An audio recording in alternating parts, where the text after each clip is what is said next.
ഹരി ഓം ശ്രീ ഗുരുഭ്യോ നമ. എല്ലാ സജ്ജന സുഹൃത്തുക്കൾക്കും നമസ്കാരം. എല്ലാ കൂട്ടുകാർക്കും മുകുന്ദമാല എന്ന ഭക്തി കാവ്യത്തിലേക്ക് ഹാർദമായ സ്വാഗതം. മുകുന്ദമാല 14-ാമത്തെ ശ്ലോകം.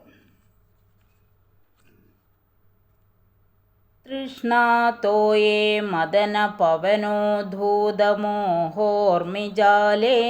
ധാരാവർത്തേ തനയ സഹജഗ്രാഹസംഘാകുലേ ച സംസാരാഖ്യേ മഹതി ജലധോ മജ്ജദാം നസ്ത്രിധാമൻ പാദാംഭോജേ വരദ ഭവതോ ഭക്തിനാവം പ്രയച്ഛ.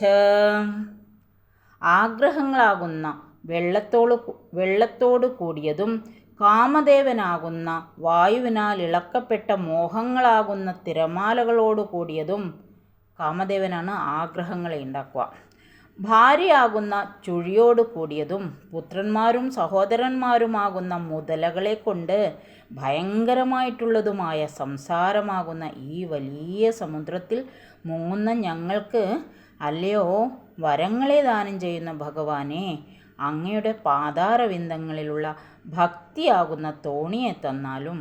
അതുകൊണ്ട് ഞങ്ങൾ സംസാര സമുദ്രം കടക്കട്ടെ. നമ്മുടെ ലൗകിക ജീവിതത്തെയാണ് പറയുന്നത് സംസാര സാഗരം എന്ന്.